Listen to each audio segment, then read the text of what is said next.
Salam alaikum, Zulfilaoun. Bonsoir. Le chef de l'État, Majid Tebboune, a mis fin aux fonctions de président de la Cour des comptes, M. Abdelkader Ben Marouf, selon un décret présidentiel publié au journal officiel. Le rapport de la Cour des comptes publié dans le cadre de l'examen du projet de loi de règlement du budget pour l'année 2022 a mis en lumière des dysfonctionnements majeurs dans la gestion de l'allocation chômage en Algérie. Ce dispositif censé offrir un filet de sécurité aux demandeurs d'emploi semble loin d'atteindre ses objectifs, révélant des lacunes structurelles et une inefficacité préoccupante.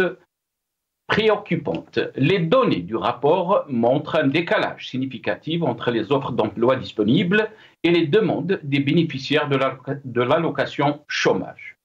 Le coût de ce dispositif est pourtant considérable. En 2022, les dépenses liées à l'allocation chômage ont atteint 208 488 milliards de dinars, tandis que les cotisations sociales versées s'élevaient à 13 639 milliards de dinars. Malgré ces investissements massifs, les résultats sont décevants.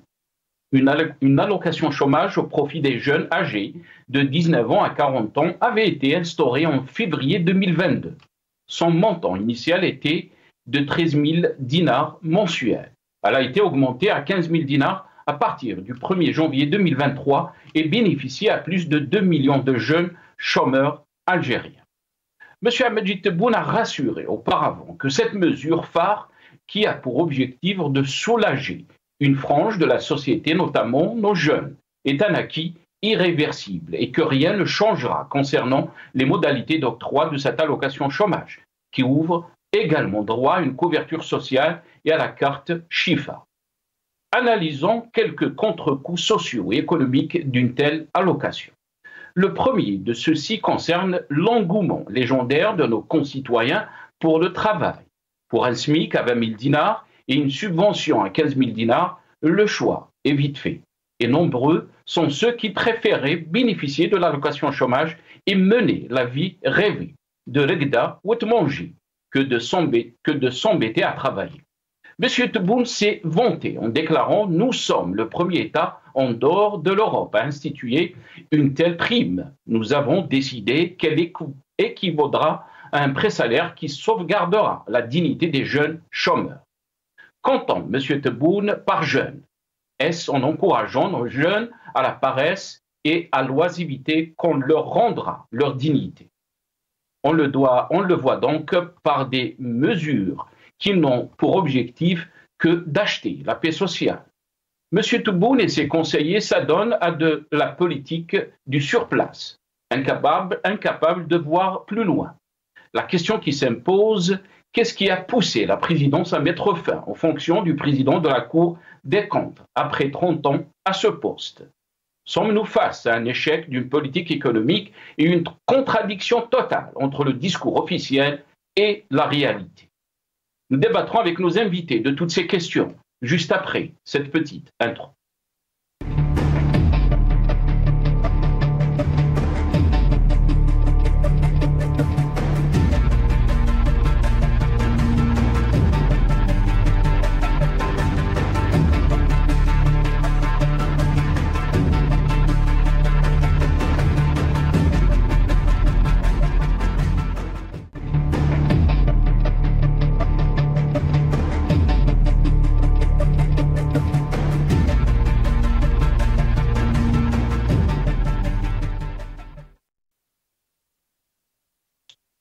Tebboune a mis fin en fonction du président de la Cour des comptes. Pourquoi? C'est le titre de notre émission pour ce soir. Et pour en parler, j'ai le plaisir d'accueillir dans cette émission M. Adel Khalef, économiste et conseiller financier. Il est avec nous depuis Londres via Skype. Adel Khalef, bonsoir. Merci beaucoup d'avoir accepté l'invitation. Marhaba bik. Merci beaucoup. Bonsoir à vous et c'est un plaisir d'être parmi vous encore une fois. Barakallahu fik. Merci Adel Khalef, merci d'avoir accepté l'invitation. On a le plaisir aussi d'accueillir Lias Jubaili, ingénieur, économiste et militant politique. Il est avec nous depuis Paris via Skype. Lias Jubaili, bonsoir, merci beaucoup d'avoir accepté l'invitation. Marhaba bik. Bonsoir Nasser, merci. Bonsoir Nasser, merci pour l'invitation et je salue l'équipe El Magharibiya qui assure la couverture ainsi que tous nos compatriotes qui nous suivent de près de loin, et votre invité aussi. Merci encore pour l'invitation. Merci. Merci beaucoup, Lias Jubaili. On aura le plaisir aussi d'accueillir depuis Alger par téléphone Dr Farid Ben Yahia, économiste et consultant en diagnostic stratégique des entreprises. Il sera avec nous donc par téléphone. Je ne sais pas si Dr Farid Ben Yahia est avec nous. Ah, oui, il est bonsoir. Avec nous. Bonsoir, Dr Farid Ben Yahia. Très, très content de vous avoir dans cette émission. Marhaba bik. Marhaba également, ainsi que vos chers auditeurs, plutôt observateurs. Merci. Barakallahu fik. Merci beaucoup, Dr Farid Ben Yahia. Bien sûr, on va revenir sur cette information, sur ce décret qui a été signé donc par le président Al-Majid Tebboune, qui met fin aux fonctions donc du président de la Cour des comptes. On ne savait pas que ce président est à ce poste depuis 1995, 30 ans à ce poste. Qu'est-ce qui a poussé donc Al-Majid Tebboune à mettre fin aux fonctions du président de la Cour des comptes? On va essayer de comprendre avec nos invités, mais aussi comprendre les déclarations des responsables algériens, à leur tête Al-Majid Tebboune, sur la question donc qui est la politique économique de notre pays. D'abord, Adel Khalef, je vais commencer cette émission avec vous. On va essayer d'écouter Al-Majid Tebboune, soundbite 2, si c'est possible, nos amis de la régie. On va écouter Al-Majid Tebboune parler de cette prime, donc de l'allocation chômage. Et bien sûr, on a beaucoup vanté cette allocation chômage et aussi la politique économique de ces dernières années sous la direction donc ou sous la présidence de Al-Majid Tebboune. On va écouter Al-Majid Tebboune dans ce passage. البطالة ما سمحناش في الشباب تاعنا درنا لهم هذه المنحة تاع البطالة اللي باش نزيد فيها إن شاء الله ابتداء من 2025 سنتيم طلعناها 1,500,000 باش تقرب 2 ملايين إن شاء الله في 25. راني عارف ما تكفيش راني عارف ما تكفيش ولكن بالأقل تخلي الشاب ما يمدش يدو. Voilà, donc concernant cette allocation chômage. Adel Khalef, le rapport de la Cour des comptes, bien sûr, a été très critique par rapport donc à cette allocation chômage, à la gestion de cette allocation chômage. Il a parlé de dysfonctionnement majeur dans la gestion de l'allocation chômage en Algérie. Quelle est votre réaction donc par rapport à ce rapport? Et surtout, pourquoi on a mis fin en fonction de ce président, donc au président de la Cour des comptes, juste après donc, la publication de ce rapport? Bon, alors, d'abord, ce qui est visible déjà à la surface, parce que, vous savez, nous sommes habitués avec notre système, avec l'administration de M. Tebboune, nous sommes habitués à 2 types d'événements. Il y a des événements qui interviennent donc à la surface, il y a toujours des événements parallèles qui interviennent, on va dire, en sous-marin. Donc, je pense que d'abord, en premier lieu, je ne sais pas si c'est une fin de fonction ou si c'est un licenciement, par définition. Un limogeage. Voilà, ben oui, parce que il aurait pu être limogé, plutôt on aurait pu mettre fin à ses fonctions parce qu'il est en fonction depuis une trentaine d'années, 3 décennies. Donc, si c'était une question de mise de fin de fonction pour qu'il soit admis à la retraite, je pense que ça aurait pu avoir lieu l'année passée, ou peut-être il y a 2 ans, ou il y a 3 ans. C'est très étrange que ça intervienne maintenant, une fois que ce rapport est apparu. D'accord? Donc, pour moi, ceci n'est pas une mise de fin de fonction, ceci est un limogeage. D'accord? Clairement. La raison, à mon humble avis, nous sommes donc... Bon, donc ça, c'est ce qu'il y a à la surface. Donc ça, c'est la forme. Le fond, je pense que nous sommes maintenant assez accoutumés aux réactions et aux pulsions de l'administration de la présidence de la République, que ce soit peut-être celle du président, ou bien celle de ses conseillers, ou bien qu'elle soit collégiale, je ne sais pas. Il y a, vous savez, derrière les décisions, il y a des hommes qui sont à l'origine de cela. Donc parfois, Je pense qu'ici, il y a une atteinte qui est très forte à leur image. Je suppose que cette réaction, si je puis me permettre l'expression, ça c'est une réaction de quelqu'un qui souffre d'une très grande mégalomanie. La mégalomanie est une caractéristique de quelqu'un qui ne peut pas concevoir que ce qu'il fait n'est pas exceptionnel, n'est pas extraordinaire. Un mégalomane, c'est quelqu'un qui voit en lui toutes les splendeurs aussi plus grandes que celles de l'univers. Donc je pense que c'est un moyen technique et administratif de ne pas accepter que ici, visiblement, d'une façon claire, il y a un échec cuisant, d'accord, cuisant du développement de l'économie de notre pays, d'une incapacité claire et incontrôlable de créer de l'emploi, parce que dans son discours, le président de la République, il dit, je cite, donc, c'est quelqu'un qui est soucieux de la capacité de dépense de la personne qui doit être tributaire de cette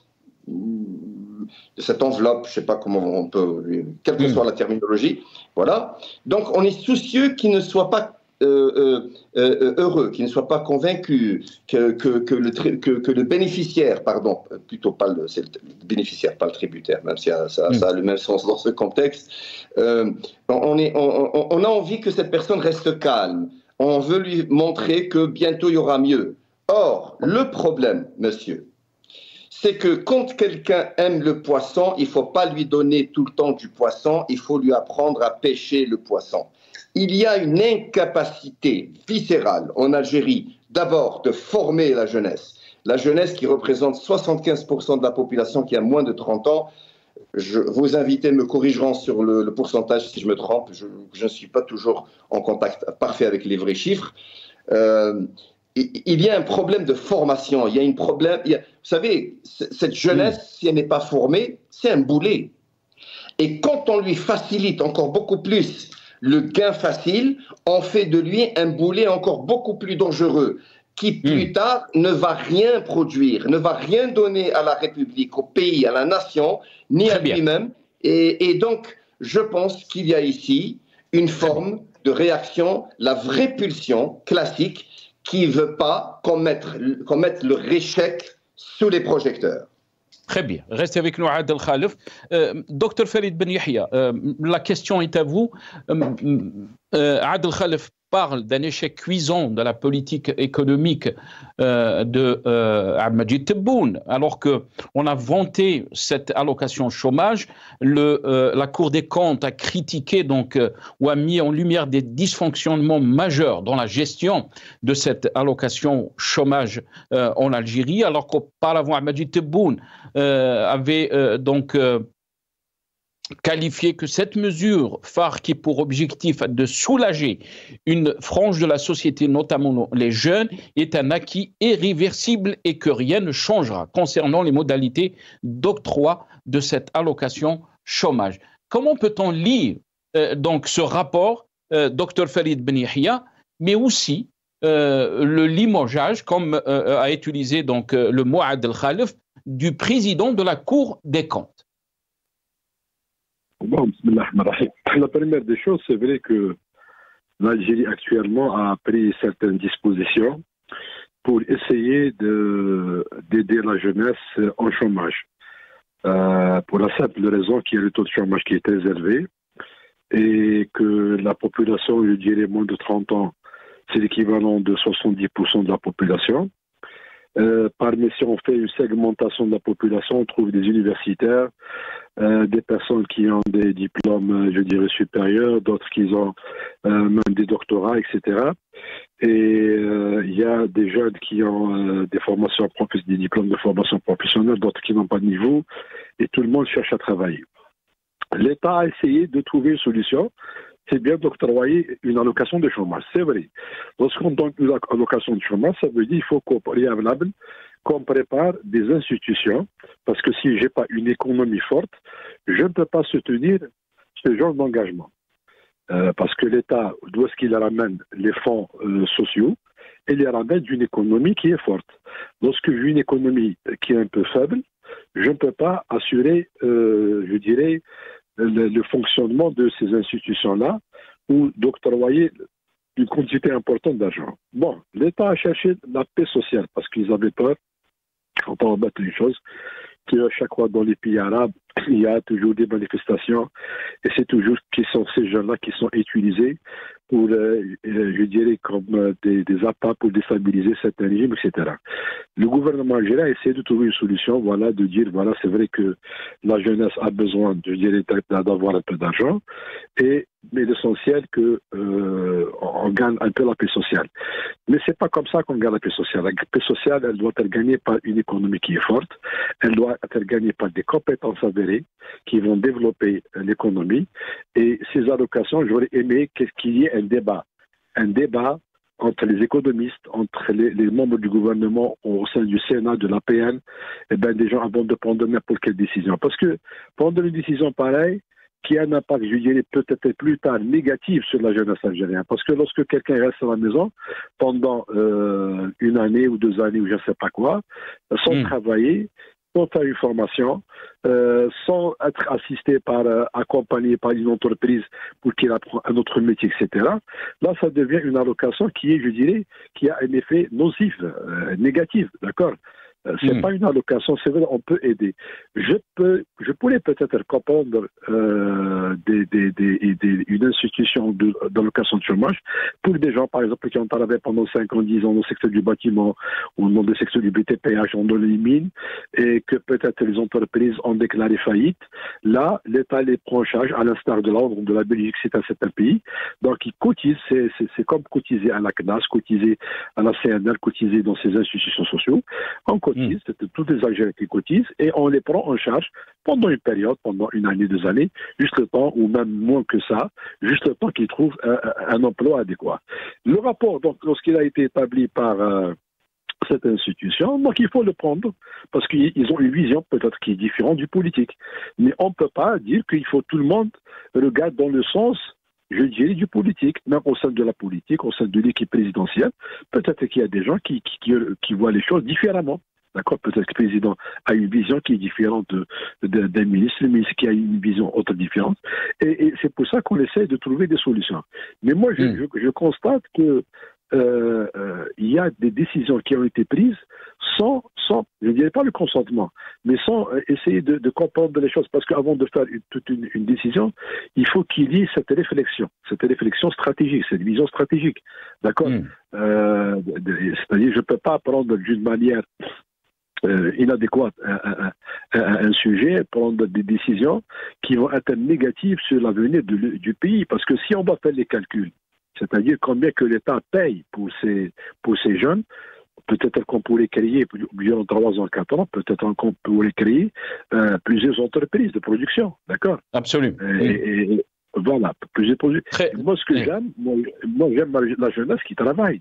Parce que le jeune qui a 20 000 dinars qui ne travaille pas, donc peut-être c'est la loisiveté, c'est pas uniquement de gagner, c'est d'être utile dans sa société. Absolument. ابقى معنا docteur Farid Ben Yahia. Désolé, comme ça on avancera un peu, on va donner aussi la parole à Elias Djubaili.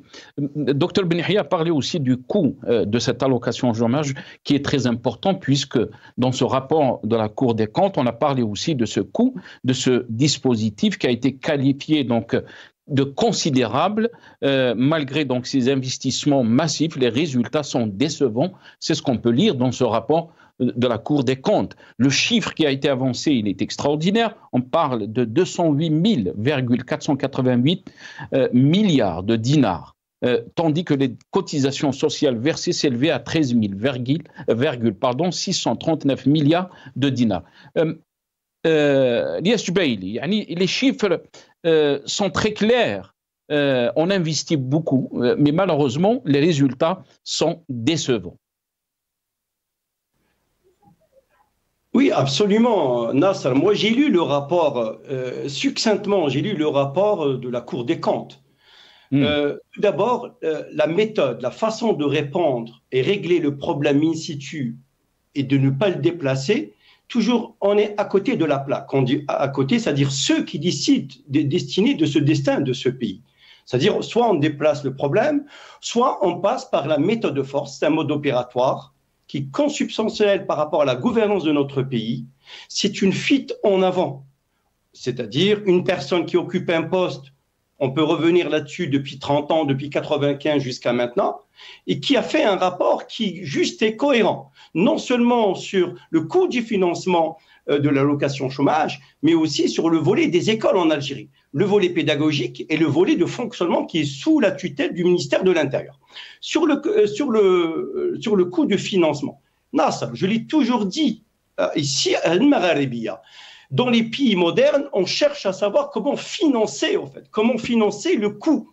Comment financer le coût, je veux dire, de l'allocation au chômage. Moi, ce qui me dérange un peu, je l'ai toujours dit, c'est vrai, l'État-providence, l'État social, mais il faut avoir les moyens, comme d'autres pays, pour se permettre. L'allocation chômage, elle est financée par qui? Elle est financée par les cotisations et prélevées.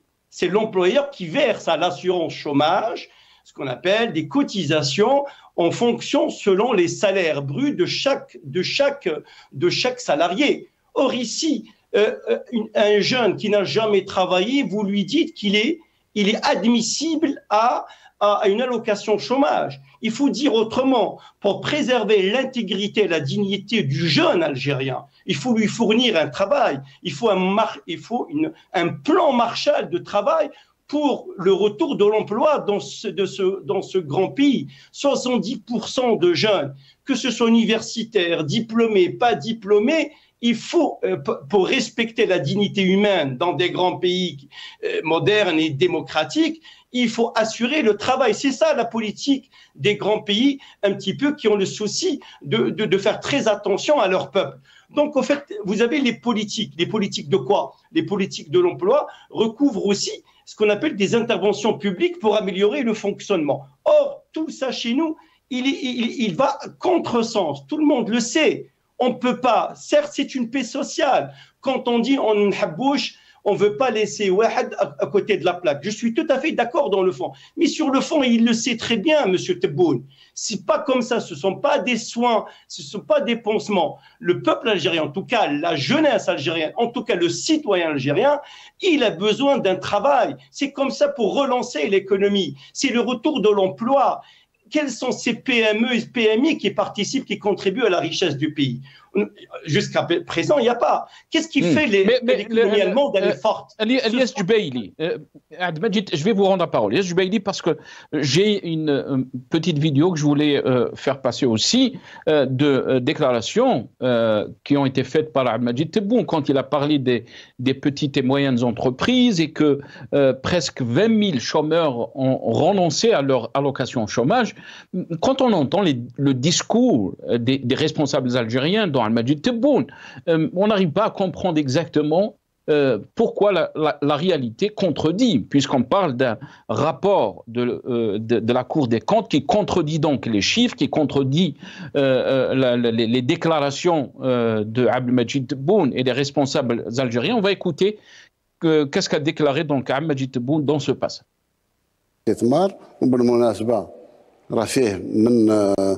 من أكتوبر إلى يومنا هذا 1300 مؤسسة راها في انطلاق باش تخلق 52,000 منصب شغل وزيد لي ستارت اب يخلقوا مناصب شغل إلى آخره.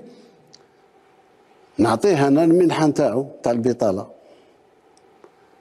وعلى حساب المعلومة اللي عندي أن مؤخرا التقييم الأخير فيه منذ تأسيس المنحة البطالة إلى يومنا في 20,000 شاب اللي تخلاو المنحة وخذاو مناصب شغل دائمة.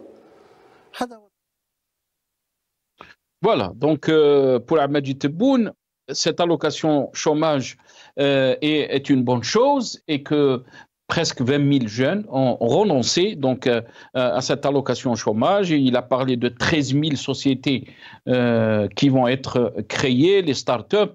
Elias Jubaili.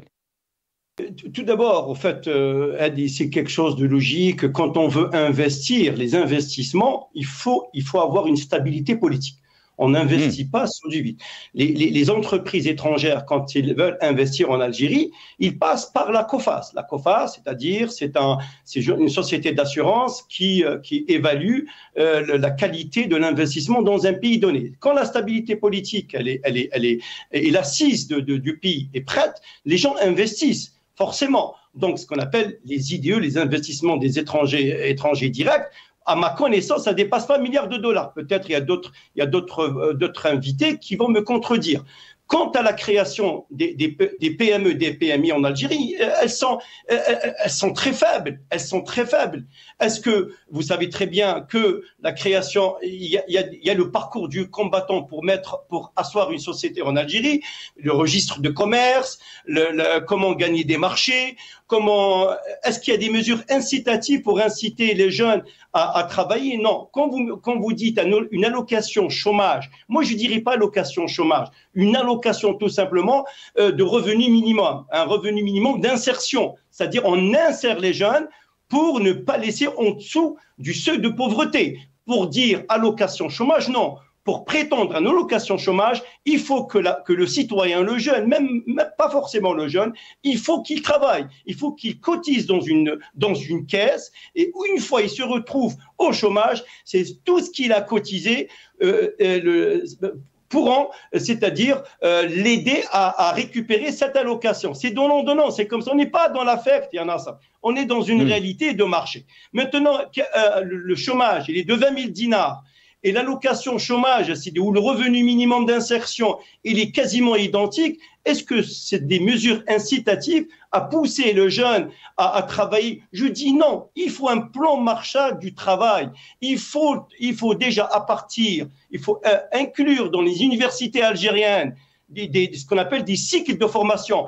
Vous savez, il y a des universités en forme des ingénieurs, comme l'école polytechnique d'Alger. Est-ce qu'il y a une politique de formation des ingénieurs? Quand on sort, on trouve le travail. Est-ce qu'il y a des entreprises qui vont chercher la matière grise, les former pour aller au demain? Est-ce que les banques algériennes, je pose une question, est-ce que les banques algériennes accompagnent de façon pédagogique, de façon économique, de façon sociale, avec des mesures cohérentes, modernes, le jeune à créer, à développer son entreprise? C'est ça. Très bien. Tout cela, non. Le plan Marshall en économie, c'est impératif. Les soins palliatifs, les pansements ne servent à rien. Cette allocation, elle creuse les dépenses publiques, Anas. Elle creuse les dépenses publiques. Je pense que, étant sûr que l'auteur, malgré qu'il est en poste depuis 95, ça c'est une autre question d'alternance du pouvoir aussi qui est liée à la nature même de la gouvernance. Voilà, l'auteur, qu'est-ce qu'il dit? Il dit c'est inefficace, ne sert à rien, c'est-à-dire elle creuse plus les dépenses publiques publiques internes, pas externes. Très bien, reste avec nous, Lias Jubaili. Adel Khalef, la question est à vous. Bien sûr, vous avez parlé vous avez dit que c'est pas une mise aux fonctions du président de la Cour des comptes, mais plutôt un limogeage. Adel Khalef, comment peut-on lire donc ce limogeage, si on peut l'appeler ainsi, cette personne qui est en poste depuis 1995, on parle de 30 ans, donc à ce poste, octogénaire, il a 83 ans, M. Abdelkader Ben Marouf.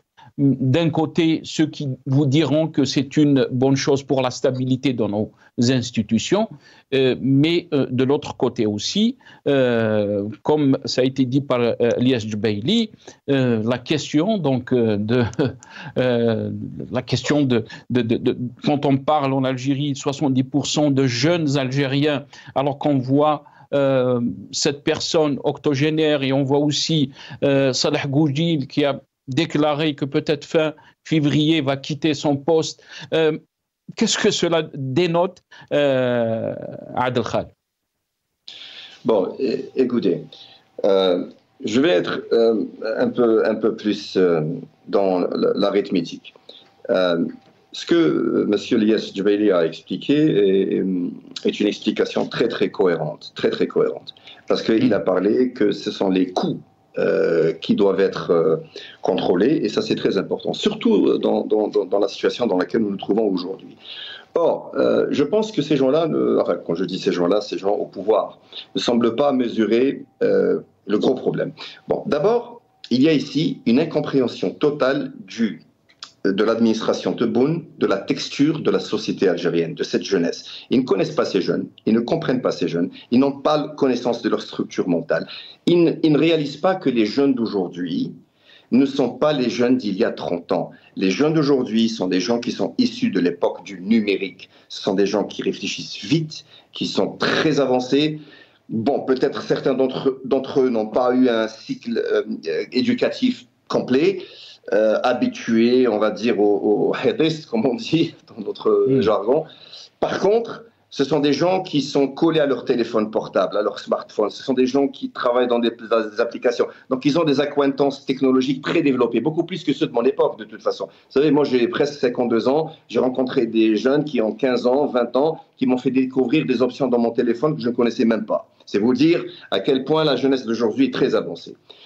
Cette allocution, d'abord, parlons finance, parlons gestion, parlons le vrai langage du problème, là, en profondeur. Moi, j'aurais préféré, comme M. Ilyas Jebaili, ou même votre invité, M. Farid Ben Yahia.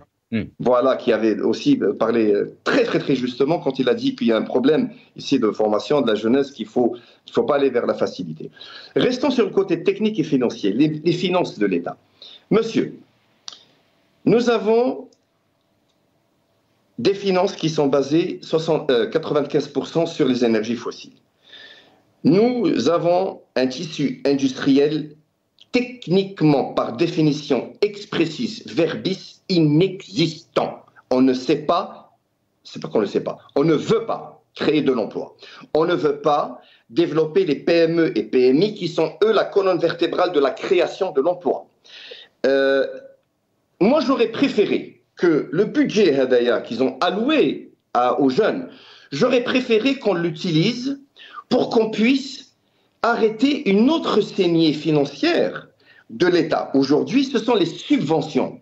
Quand vous voyez les produits qui sont subventionnés en Algérie, les produits de première nécessité, le café, le fioul, l'huile, etc., tous ces produits-là, le sucre, etc., il faut arrêter les subventions de façon progressive et il fallait utiliser ce budget-là pour faire des transferts de petites enveloppes financières, non pas aux jeunes, mais aux familles nécessiteuses. Comme ça, de l'autre côté, on soulage les subventions, on les diminue. C'est ce que l'Iran a fait, c'est ce que l'Égypte a fait, c'est ce que beaucoup de pays ont fait pour diminuer les subventions.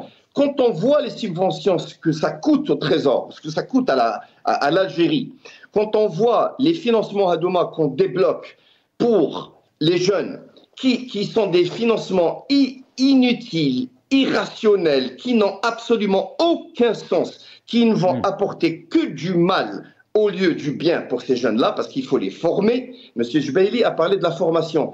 Ce monsieur a parfaitement raison. Il faut former les jeunes, leur donner l'envie d'être formés, structurés dans un métier, dans une profession, dans quelque chose, leur développer leur envie de faire quelque chose, pour ensuite travailler et devenir un contribuable.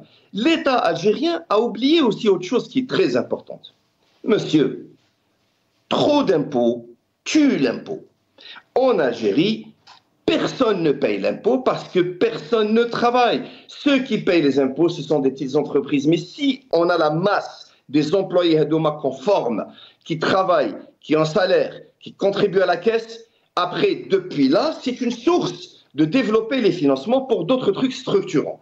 Ça, c'est le problème à l'interne. Maintenant, il y a un autre problème à l'externe qui va avoir un impact extrêmement dangereux. C'est la chute imminente des prix des énergies fossiles. Et quand je vois le budget de 130 milliards ou 140, je ne me rappelle plus le budget là qu'ils viennent de mettre en place pour 2025, je crois qu'il est à 130 milliards, corrigez-moi si je me trompe, 120 ou 130, je ne me rappelle plus. C'est un chiffre qui n'a absolument aucune connexion avec la rationalité, avec le bon sens et avec la volonté de construire une nation. Monsieur, bientôt les énergies fossiles vont chuter drastiquement. Le budget de l'État va en prendre plein sur la figure. Nous n'avons plus d'argent dans le fonds de régulation de recettes pour absorber le choc. Et une fois que les recettes de l'État vont fondre comme neige au soleil, on va se retrouver avec le retour de manivelle, à savoir, les jeunes à qui on donne, qu'est-ce qui va se passer? Il va falloir leur redonner. Mais là, on n'aura pas de quoi leur donner. On va créer un problème social interne, on va créer un déstabilisme sociétal incontrôlable, on va se retrouver dans un déficit budgétaire incalculable. Le problème de l'administration de Tebboune, c'est qu'ils ont réussi à démontrer leur phobie des chiffres. Le monsieur qui a été limogé, c'est quelqu'un qui a démontré d'une façon arithmétique et chiffrée. Vous savez, mon idole à moi, je n'ai qu'une seule idole. Mon idole, c'est Ali al-Khawarizmi, père de l'algèbre et révolutionnaire de l'arithmétique. Ali al-Khawarizmi, aujourd'hui, aurait été renvoyé à ses études avec l'administration de Tebboune. C'est extraordinaire. Restez avec nous, Adel Khalif. Docteur Farid Ben Yahya, la Cour des comptes peut-être a eu le courage de sortir ce rapport critique de cette allocation chômage. Combien de constitutions ou d'institutions, en Algérie qui peut-être voient que la politique qui est menée depuis 2019 n'est pas une bonne politique, surtout en termes de gestion économique. Est-ce qu'on est face à une situation peut-être qui est très inquiétante quand une institution critique la gestion économique ou la gestion du pays, tout de suite elle est montrée du doigt, tout de suite on limoge, entre guillemets, le responsable de cette institution, Dr Farid Ben Yahya. Vous voyez, c'est-à-dire dans le sens que les choses se répètent, parce que si je vois par exemple dans les années 2000, il y avait le défunt président du CNES, Mohamed Saleh Mentouri, qui a critiqué, je dirais, un peu la politique à l'époque d'Abdelaziz Bouteflika et de président Bouteflika Bermou et de quelques premiers ministres. Et ben, il a été, je dirais, poussé à la démission, d'accord? Parce qu'on ne veut pas qu'il y ait quelque chose de contradictoire. C'est le système, c'est du régime. C'est pas nouveau, c'est-à-dire ça date depuis 62. D'accord, c'est pas nouveau. La chose la plus étonnante, c'est que demain, les gens vont accepter de dire voilà, c'est vrai. Il a dit quelque chose de vrai. On doit l'écouter. Peut-être qu'on a fait une erreur, qu'on doit essayer de la corriger. Ou peut-être qu'on a raison. Et on va lui montrer qu'on a raison. Parce que pour parler de tout ça, c'est-à-dire que toutes les institutions, on a parlé d'un décollage économique. On attend toujours ce décollage qui n'est pas encore venu, d'accord? Et de la nouvelle Algérie, Dr Farid Ben Yahya. C'est ça. C'est-à-dire on attend un décollage économique. On a les indices au macro qui sont bons. C'est-à-dire on a de bonnes recettes, puis le pétrole est acceptable. On a des richesses, il y a pas mal de choses, il y a pas mal de chantiers qui ont été lancés. Au niveau, par exemple, de Rajbil, du phosphate, etc. Il y a pas mal de chantiers qui sont bons. Il y a des choses qui se font d'une manière, je dis, adéquate. Mais le décollage n'est pas venu. Pourquoi? Pour la simple raison que on fait un travail, parce qu'il faut, à chaque fois, je dis qu'il faut qu'il y ait un ministère du plan. Il faut quelqu'un qui voit mieux que les autres. Parce que il y a ce qu'on appelle la myopie économique ou la myopie organisationnelle. Après Henri Metzberg ou les grands Henri Fayol, etc. Et bien les choses, des fois, les politiciens ne voient pas les choses réellement. Parce qu'il y a des décisions politiques, un peu des décisions populistes, d'accord? Parce que entre le politique, même par exemple, si je prends l'ex-ministre des Finances, Abdelatif Ben Achedou, avec le président Bouteflika, ils ont eu des problèmes. Parce qu'il n'a pas accepté certaines choses. Donc, c'est des choses qui arrivent. Mais le problème qui est un peu dangereux, c'est que lorsqu'on continue dans une situation qui peut être dangereuse dans l'avenir. Parce que aujourd'hui, il y a Trump qui est arrivé, qui demande à vendre le pétrole à des prix, je dirais, qui sont un peu élevés. Et là, lorsqu'on veut ces prix-là, on risque d'avoir... Parce que bon, c'est vrai qu'il y a un équilibre, mais si jamais le prix de pétrole chute à $50 ou à $40, donc est-ce qu'on aura les moyens de notre politique sociale? Parce que si on n'a pas une économie diversifiée et forte, on ne peut pas faire face aux menaces sociales. Un autre point qui est très important, je pense qu'il faut avoir des indices. Les indices économiques, c'est-à-dire les indices de consommation des ménages, les structures de la population active, c'est-à-dire qu'elles soient primaires, secondaires ou tertiaires. Il faut qu'il y ait ce qu'on appelle un bon niveau de développement national et du développement social par rapport le PIB, par rapport aux investissements, par rapport aux recettes fiscales, par rapport aux dépenses budgétaires sociales, par rapport au montant des capitaux. Tout ça, on fait des calculs et après ça, donc, on fait des distributions. Est-ce que j'ai les moyens de faire ça, de cette distribution ou non? La meilleure solution, c'est vrai qu'il faut qu'il y ait d'un grand chantier parce que chaque Algérien a deux mains. Il a deux mains et une bouche. Donc, lorsque les deux mains travaillent, ils peuvent nourrir deux bouches, pas une seule bouche. D'accord? Et cette jeunesse-là, nous avons de grands chantiers. Moi, je suis des fois étonné de voir des entreprises chinoises et turques qui travaillent en Algérie, alors qu'il n'y a pas un seul Algérien qui travaille avec eux. C'est tous les Chinois. Moi, je vais demander, c'est-à-dire qu'il y ait une révision. Demain, de voir, voilà, une entreprise chinoise qui a 1000, par exemple, à travailler, de dire, voilà, les 30%, ce sont des stagiaires, des ingénieurs, des maçons, etc., algériens qui vont travailler avec vous. Ils vont apprendre à travailler, etc., parce que le tissu économique, je dirais, du secteur du BTPH a été, je dirais, cassé à cause du plan d'ajustement structurel, à cause de la dette extérieure, etc. Donc, on a vu plusieurs mutations, et c'est vrai qu'on a perdu le savoir. On n'a pas, c'est-à-dire des entreprises qui ont été fortes, c'est-à-dire pour faire face à la demande, je dirais, de l'administration algérienne. Néanmoins, on peut développer ces sociétés-là, on considère quand même, malgré les contraintes, etc., qu'elles se portent bien. Il y a d'autres entreprises qui se portent bien. Et on peut mettre des entreprises à niveau, que ce soit dans le secteur du bâtiment, des travaux publics, de l'hydraulique, qui vont être, je dirais, des entreprises leaders dans la région et qui peuvent même travailler en dehors des frontières algériennes. Un autre point qui est très important, la jeunesse algérienne, c'est une jeunesse qui est branchée. La question qui se pose actuellement, et la question m'a été posée, ils vous disent, voilà, nous sommes en Algérie, à 1 heure de vol de Marseille, à 1 heure de vol de Rome, à 45 minutes d'Espagne, c'est-à-dire nous sommes à 2 pas, et pourquoi eux, ils ont un gap économique mieux que nous, beaucoup mieux que nous, alors qu'on a beaucoup de moyens mieux qu'eux, d'accord? Et les choses, généralement, il n'y a pas de pays du tiers-monde, un pays développé ou sous-développé, il y a un pays qui est bien géré, un pays qui est mal géré.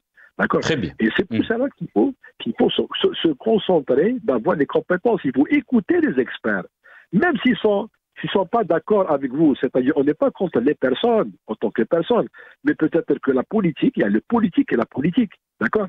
Vous avez une politique économique, vous avez une politique, je dirais, la politique de l'agriculture, etc. Je peux avoir une politique qui est un peu différente de la vôtre, ou bien elle est complémentaire. Voilà ça.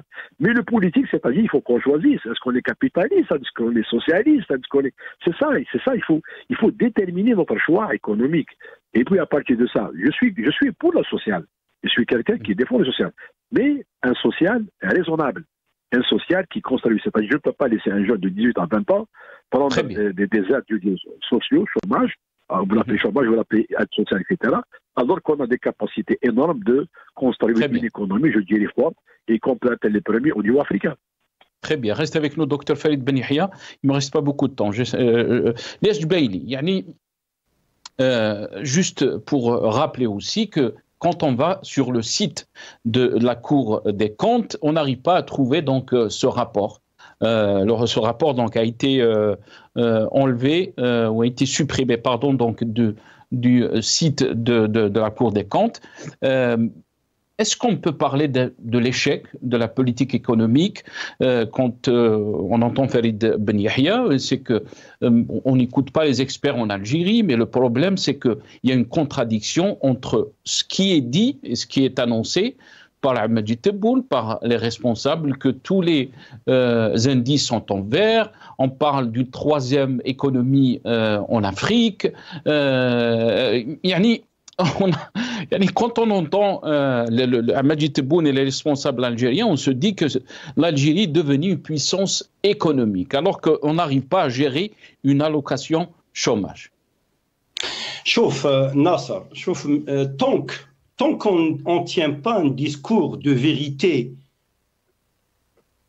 aussi bien une certaine élite politique ou l'économique ou la sociologue, ce pays ne décollera jamais. Jamais, jamais. Quand on parle de Raj Bilet, honnêtement, Heureusement que ce projet n'a pas été réalisé.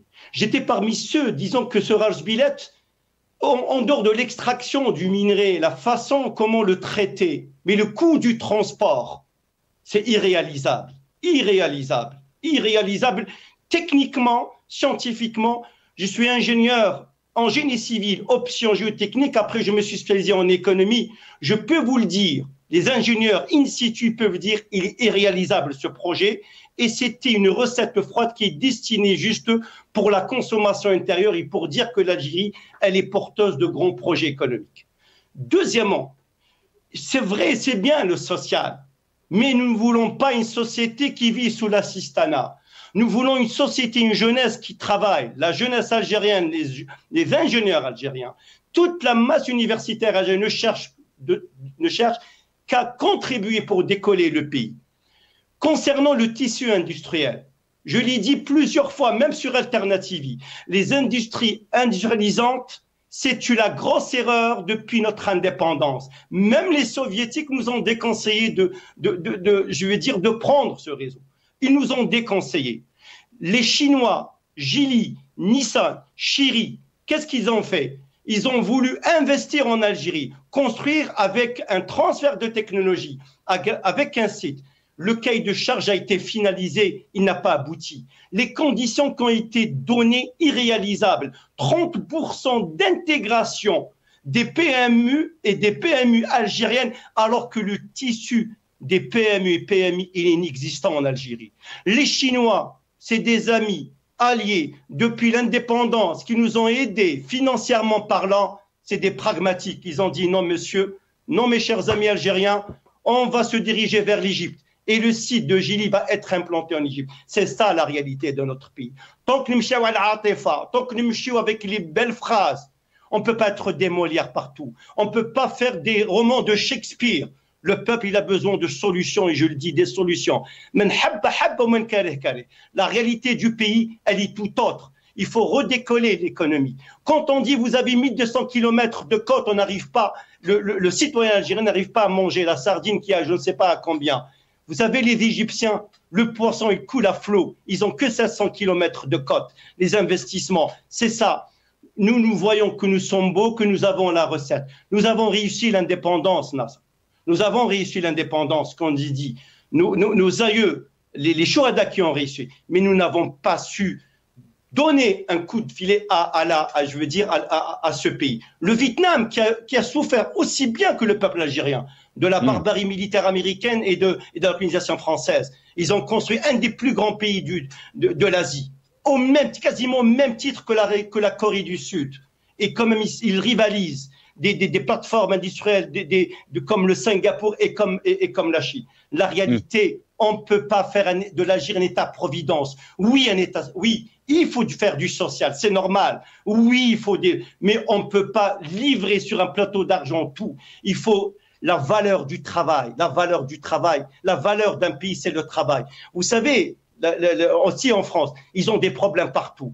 Mais il y a certains politiques qui disent revenons à la valeur du travail. C'est avec le travail qu'on réussit à faire décoller un pays, mais pas avec l'Atefa ou avec ceci ou à cela. Donc, nous nous dirigeons vers une direction qui est erronée. C'est aux décideurs, de reprendre la main. Les dysfonctionnements sont partout, cher Nasser. Même à l'école, 74 milliards de dinars qui ont été attribués de 2020 à 2023 pour le fonctionnement des écoles. Vous savez que les écoles en Algérie, le secteur de l'éducation, il souffre total. Pourquoi les jeunes sont sortis? Le volet pédagogique géré par le ministère de l'Éducation, alors que celui du fonctionnement est sous tutelle du ministère de l'Intérieur. Pourquoi le ministre de l'Intérieur n'a pas été démis à ses fonctions? On a démis en fonction, certes, on se pose la question, pour une personne qui 30 ans au poste, ça c'est la propre image du pays, mais quand même, l'auteur de ce rapport est juste. Il dit, tout est inefficace, toutes vos prises de décision, aussi bien à l'école et concernant le financement de location chômage, c'est faux. Voilà, c'est du pipeau, on va dire. Barakallahu fik, Elias Jubaili. Merci beaucoup à vous, Elias Jubaili. Désolé, nos amis de la régie sont en train de me dire qu'on a dépassé le temps de l'émission. J'aurais aimé vous donner plus de temps. C'est une question qui est très importante. Je remercie tous mes invités. Dr Farid Ben Yahya, économiste et consultant en diagnostic stratégique des sociétés. Vous étiez avec nous depuis Alger. Merci. Elias Jubaili, ingénieur économiste et militant politique. Il était avec nous depuis Paris. Merci aussi. Adel Khalef, économiste et conseiller financier. Vous étiez avec nous depuis Londres. Merci à vous, chers téléspectateurs, d'avoir suivi cette émission. Yartakoum saha.